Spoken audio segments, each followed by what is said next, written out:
हर तारीख अपने अंदर कई कहानियां को समेट कर रखती है। वो घटनाएं जो अब तो गुजरे जमाने की बात हो गई है, लेकिन फिर भी जिस तारीख को वो घटी होती है, उस तारीख को, उस घटना की याद और उसके प्रभाव के बारे में हम जरूर सोचते हैं। इतिहास में एक ऐसी ही तारीख है 15 जून। ये वही तारीख है जिस दिन कुछ लोगों के निजी स्वार्थ के लिए एक सियासी लकीर खींचने पर सहमति बनी थी। वही लकीर जिसने सब कुछ तस्कीम कर दिया था। तकसीम मुल्क को, कौम को, रिश्तों को, मुहाफिजों को, नदियों और तालाबों को और सबसे जरूरी इंसानों को एक खूनी खेल खेला गया। हिंदुस्तान नाम का जिस्म बट गया और एक हिस्सा पाकिस्तान बन गया।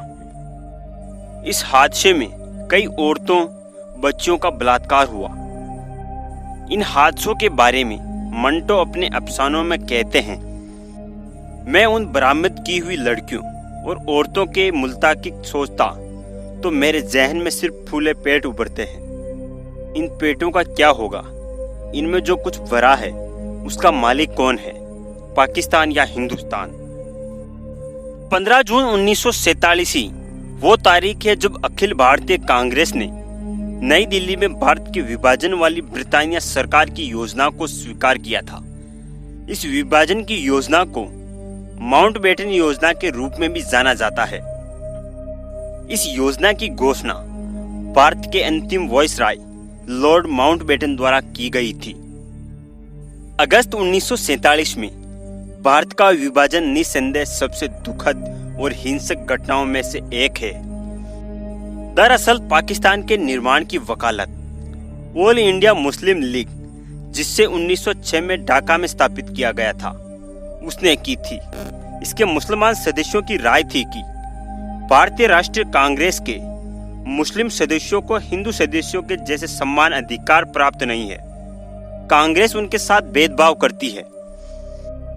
1930 में मुसलमानों के लिए एक अलग राज्य की मांग करने वाले पहले व्यक्ति अल्लामा इकबाल थे, जिनका उस वक्त मानना था कि हिंदू बहुल भारत से अलग मुस्लिम देश बनना महत्वपूर्ण है।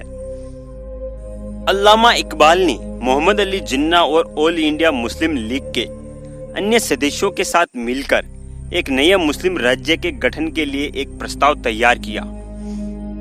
1930 तक मोहम्मद अली जिन्ना, जो लंबे समय से हिंदू मुस्लिम एकता के लिए प्रयासरत थे, अचानक भारत में अल्पसंख्यकों की स्थिति के बारे में चिंतित होने लगे।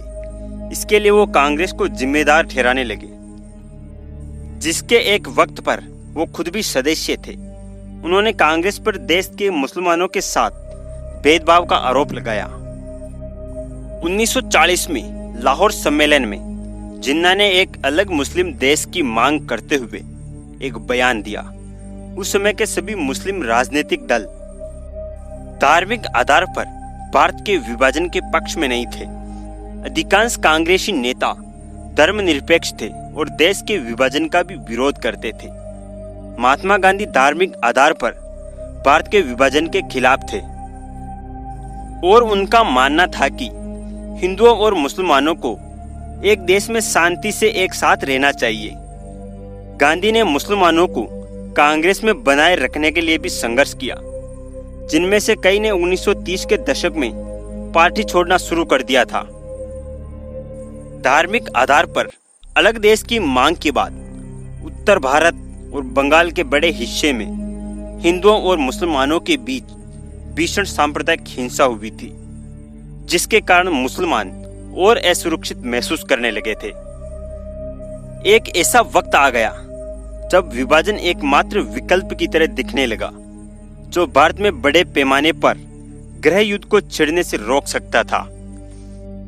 1940 तक पाकिस्तान की परिभाषा अस्पष्ट थी और इसकी दो तरह से व्याख्या की जा रही थी, एक संप्रभु राष्ट्र के रूप में या संघबद्ध भारत के सदस्य के रूप में। 1940 में एक कैबिनेट मिशन ने एक विकेंद्रित राज्य का सुझाव देकर कांग्रेस और मुस्लिम लीग के बीच समझौता कराने की कोशिश की। इस सुझाव में कहा गया कि स्थानीय सरकारों को पर्याप्त शक्ति दी जाएगी। जवाहरलाल नेहरू ने एक विकेंद्रित राज्य के लिए सहमत होने से इनकार कर दिया और जिन्ना ने पाकिस्तान के एक अलग राष्ट्र की अपनी इच्छा को बनाए रखा। ब्रिटानिया हुकूमत ने भारत को दो अलग अलग भागों में विभाजित करने की माउंटबेटन की योजना को पूरा कर लिया। 3 जून 1947 को लॉर्ड माउंटबेटन द्वारा स्वतंत्रता की तारीख 15 अगस्त 1947 तय की गई थी। विभाजन की योजना के मुख्य बिंदु भी तय कर दिए गए। कहा गया कि पंजाब और बंगाल विधानसभाओं में सिख, हिंदू और मुस्लिम विभाजन के लिए मतदान करेंगे। यदि किसी भी समूह के बहुमत ने विभाजन के पक्ष में मतदान किया। इसके अलावा योजना में सिंध क्षेत्र को अपने लिए निर्णय खुद लेना था। वहीं उत्तर पश्चिम सीमांत प्रांत और बंगाल के सिलहट जिले की नियति एक जनमत संग्रह द्वारा तय करने की बात की गई थी। 15 जून 1947 को माउंटबेटन योजना पारित की गई और विभाजन के निर्णय को अखिल भारतीय कांग्रेस के सदस्यों ने स्वीकार कर लिया। पंजाब और बंगाल राज्यों को विभाजित किया गया। पश्चिमी पंजाब का अधिकांश मुस्लिम हिस्सा पाकिस्तान का हिस्सा बन गया, जबकि पश्चिम बंगाल अपने हिंदू बहुमत के साथ भारत में बना रहा।